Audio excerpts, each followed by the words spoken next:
बिस्मिल्लाहिर्रहमानिर्रहीम। अस्सलाम वालेकुम। क्या कभी आपने सोचा है कि हर बार आप ही क्यों आजमाइश में पड़ते हैं? क्यों ज़िंदगी बार बार आपको ऐसी दहलीज पर ला खड़ा करती है जहाँ पे हर तरफ बस तन्हाई, तकलीफ़ और सवालात होते हैं? क्या ये सब महज एक इत्तेफाक है या ये सब कोई गैबी पैगाम है, कोई ख़ास निशानी है जो सिर्फ़ आपके लिए है? शायद ये अल्लाह की तरफ से एक दावत हो, एक रास्ता हो जो वो चाहता है कि आप पहचानें। हम में से अक्सर लोग जब आजमाइशों में गिर जाते हैं तो समझते हैं कि ये सब बस सज़ा है, कोई नाराज़गी है, कोई बद्दुआ लगी है। लेकिन हकीकत में हर आजमाइश के पीछे अल्लाह का एक ख़ास राज पोशीदा होता है। अल्लाह ताला कभी भी किसी को बेसबब नहीं आजमाता। वो जिसे आजमाता है उसे मुंतहिब कर लेता है। वो जानता है कि ये बंदा इन हालात को सहने की ताकत रखता है, ये बंदा सब्र कर सकता है और मैं इसे अपने करीब लाना चाहता हूँ। क्या आपने कभी गौर किया कि जब ज़िंदगी आसानी में हो, हर चीज़ बज़ाहिर ठीक हो, तब हम अपने रब को सिर्फ़ इबादत में ही याद करते हैं। लेकिन जब हालात एकदम से बदल जाते हैं, जब हर तरफ अंधेरे छा जाते हैं, जब अपनों के चेहरे अजनबी लगने लगते हैं, जब रिज़्क के दरवाज़े बंद हो जाते हैं और दिल से करीब लोग दूर हो जाते हैं, तब एक सदा दिल से निकलती है, या अल्लाह आखिर क्यों? और यही वो लम्हा होता है जहाँ अल्लाह अपने बंदे को आजमाता है, मगर दर हकीकत वो बंदे को अपने करीब कर रहा होता है। हम ये समझ ही नहीं पाते कि आजमाइश महज एक तकलीफ़ नहीं, बल्कि एक इशारा है, एक दावत है, एक मोहब्बत का पैगाम है जो सिर्फ़ अल्लाह अपने ख़ास बंदों को देता है। कुरान पाक हमें बताता है कि क्या लोगों ने ये गुमान कर रखा है कि सिर्फ़ ईमान का दावा काफ़ी है और उन्हें आज़माया नहीं जाएगा।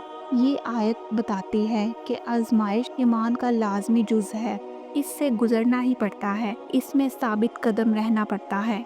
इंसान जब सब कुछ खो बैठता है तब उसका दिल सबसे ज़्यादा अल्लाह की तरफ माइल होता है। जब वो रात के आखिरी पहर में सजदे में गिरकर रोता है, जब आंखों से आंसू बहते हैं, जब आंखों से बहते आंसुओं में कोई फरियाद छुपी होती है, तो वो दर हकीकत अल्लाह से बात कर रहा होता है। आजमाइश के लम्हे वो लम्हात होते हैं जिनमें इंसान का दिल सबसे ज़्यादा खालिस होता है, सबसे ज़्यादा सच्चा होता है, और यही वो लम्हे होते हैं जब अल्लाह सबसे ज़्यादा करीब होता है। हमने बारहा सुना है कि अंबियाए कराम पर सबसे ज़्यादा आजमाइशें आईं। अगर आजमाइश महज सज़ा होती तो अल्लाह अपने पैगंबरों को सबसे ज़्यादा क्यों आजमाता? हज़रत याकूब अलैहिस्सलाम ने बरसों अपने बेटे की जुदाई में आंसू बहाए, यहाँ तक कि उनकी बीनाई चली गई, मगर उन्होंने सब्र किया। हज़रत अय्यूब अलैहिस्सलाम ने बीमारी, गुर्बत, तन्हाई और हर किस्म की आजमाइश झेली, फिर भी उन्होंने रब की बारगाह में सिर्फ यही कहा, ऐ मेरे रब, मुझे बीमारी ने छू लिया है और तू सबसे बढ़कर रहम करने वाला है। हमारे नबी हज़रत मोहम्मद सल्लल्लाहु अलैहि वसल्लम ने वो सब कुछ देखा जो शायद कोई और इंसान ना सह सके।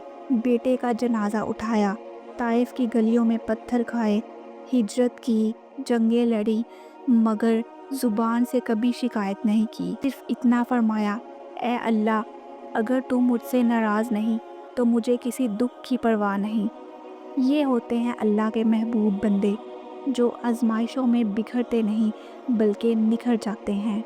आजमाइशों का आना अल्लाह का ख़ास इंतखाब होता है।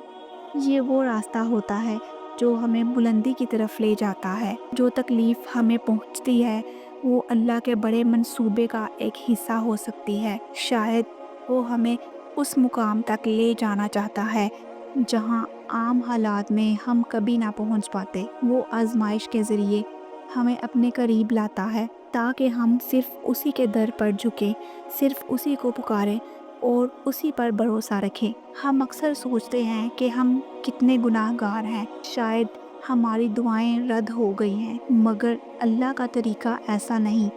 وہ گناہوں کے باوجود اپنا در بند نہیں کرتا۔ وہ تو اسی انتظار میں ہوتا ہے کہ بندہ توبہ کرے، اس کی طرف رجوع کرے، روئے، گڑ گڑائے اور پھر اس کی رحمت برسے۔ کبھی ایسا بھی ہوتا ہے کہ آزمائش در حقیقت مغفرت کا سبب بن جاتی ہے۔ انسان کی جان، مال یا اولاد میں آزمائش آتی ہے اور وہ صبر کرتا ہے تو اللہ اس کے گناہوں کو مٹا دیتا ہے۔ وہ اسے جنت کے دروازے تک لے جاتا ہے اور پھر اسے وہ اجر عطا کرتا ہے جس کا وہ خود تصور بھی نہیں کر سکتا۔ یہ آزمائشیں ہمیں ایک ایسا شعور دیتی ہیں جو ہمیں عام حالات میں نہیں ملتا۔ جب ہم سب کچھ کھو کر بھی الحمدللہ کہتے ہیں تو وہ لمحہ اللہ کے عرش پر سب کچھ بدل دیتا ہے۔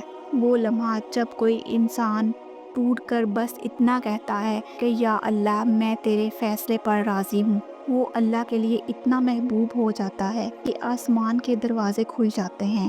اور جب انسان صبر کرتا ہے تو اس کے دل میں ایک ایسا سکون، ایک ایسا نور اترتا ہے جو دنیا کی کوئی چیز نہیں دے سکتی۔ لوگ حیرت سے پوچھتے ہیں کہ تم اتنی تکلیف میں ہو پھر بھی مطمئن کیسے ہو؟ تو اس کا جواب ملتا ہے کہ اللہ میرے ساتھ ہے، اس نے میرے دل کو تھام رکھا ہے۔ ایسا صبر انسان کو اللہ کے قریب ترین بندوں میں شامل کر دیتا ہے۔ وہ صبر دعا کی قبولیت کا دروازہ کھول دیتا ہے۔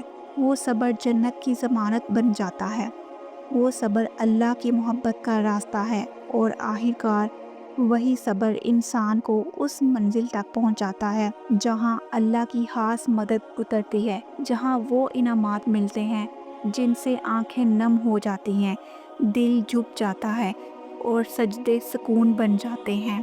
اگر آپ اس وقت کسی آزمائش سے گزر رہے ہیں، اگر آپ کی زندگی میں دکھ، تنہائی یا بے سکونی ہے تو جان لیجئے یہ ایک خاموش دعوت ہے۔ اللہ آپ کو پکار رہا ہے، آپ کو اپنا خاص بندہ بنانا چاہتا ہے۔ آپ تنہا نہیں ہیں، آپ کے آنسو دیکھے جا رہے ہیں، آپ کے سجدے گنے جا رہے ہیں اور آپ کا صبر اللہ کے عرش کو ہلا رہا ہے۔